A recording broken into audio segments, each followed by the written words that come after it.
I'm choosing to make this episode special because I'm celebrating my first year putting out videos on YouTube. I want to bring you on a tour of the different books that I love to use as references, together with the paintings that went with them. And if this is up your alley, then you want to come and join in. I gotta take the camera first. So, here you are in my studio, and I have been doing YouTube for a year. First, I cannot believe that I've even kept up for a year. When I wanted to put up videos here, I just wanted to really start simple and just be putting up tutorials, and I thought, how hard is it? I'm already doing workshops, right? So there was no better way than to create a whole series which I felt was fun to do. So my first series was with the Flower Color Guide. And for those of you who don't know what this book is, it was my Bible when it comes to finding reference photos for different flowers, and I painted a couple of these as I was thinking about what I'm gonna do for the channel on my first year anniversary. I thought there was no better way than share with you a whole summary of all the different paintings that I've done, so that if you are new to this channel, you can also take a peek at the different things that you might have missed out, because I understand on YouTube there's so many different channels, different people doing things. You're not just going to be sticking in my channel, but I don't want you to miss out on the stuff that I've been sharing here. So I dug out my paintings and a couple of books. I thought that apart from the different paintings that you're gonna see, it will be fun for you to also see the books that I love. And I've also had many questions from people asking me, what books do I use?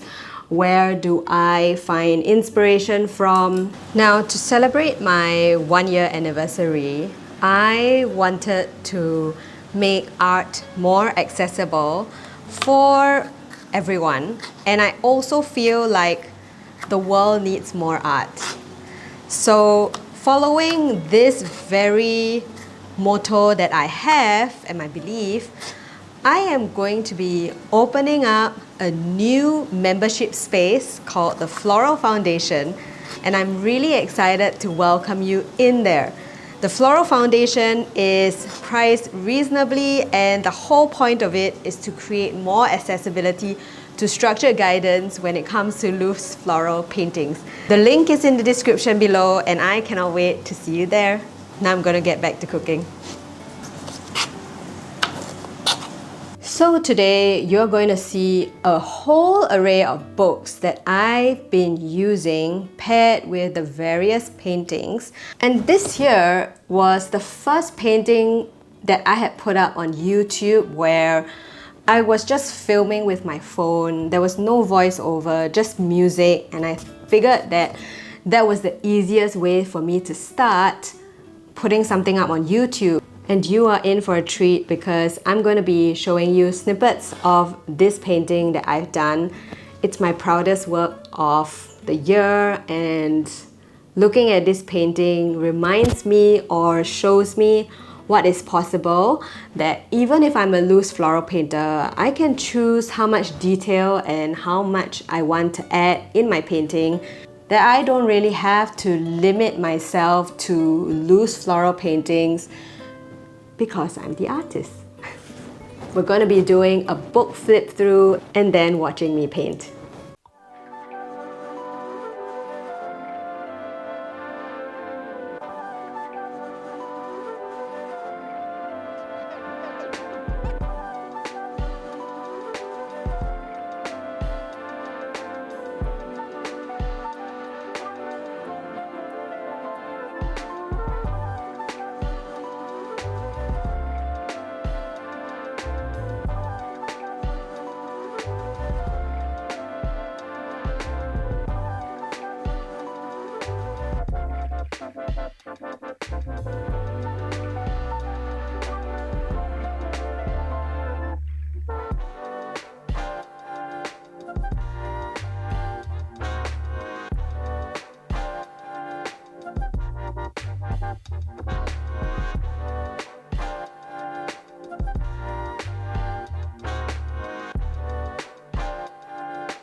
So, a whole year on YouTube.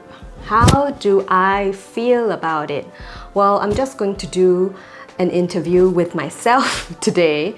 But first off, I didn't expect that I would put videos on YouTube, and I didn't expect that.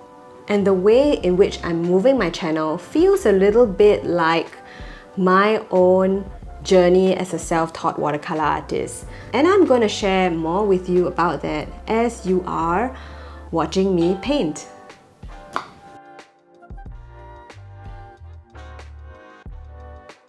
This painting is so near and dear to me because it took me such a long time to work on. It took me about 3 nap times where when my child is napping, I would come back to it and I would paint.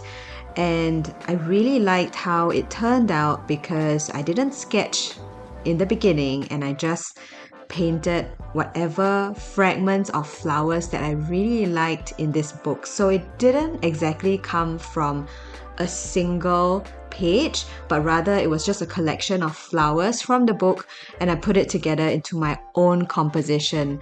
Now, this was also a style that I was exploring, a little bit more realism and less loose. I felt like it challenged me a little bit because I still wanted to keep some elements of looseness while also capturing some depth and dimension. So I thought that today I sit with you and share with you a little bit about my YouTube journey, how I got started, what's excited me over this past year, and how things have evolved and changed. I first started my YouTube channel just doing tutorials, and these tutorials were just how to paint specific flowers from the flower color guide. And at that time, when I did those videos, I thought that that was going to be the easiest for me to get started. And it was also a way for me to find my own teaching voice as I showed people how I was painting flowers from a reference book. Something I noticed about starting my channel was I wanted to see what everyone else was doing. Of course, like every artist, you want to stand out, you want to be unique, and you want to have your own voice. So that was something that I was also craving, because starting my own channel also meant that I was creating a space for people to get to know me, and I really wanted to be different in my own way.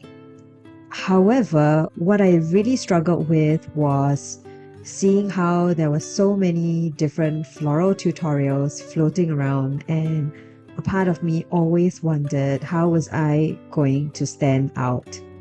Over time, as I was doing tutorial after tutorial, I noticed myself feeling really fatigued because I no longer enjoyed making these videos as much as I did before.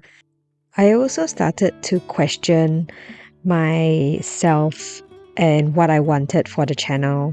Why was I on YouTube? What was I adding value to in terms of the art community? And what did I want people to learn about me and from me?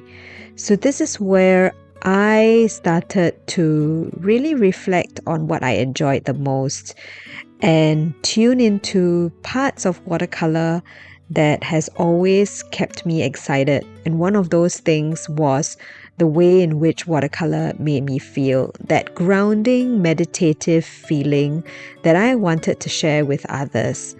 I also wanted to keep my space to be an authentic one because it didn't make sense that all of these tutorials look so effortless, and beginners often struggle with wanting specific outcomes.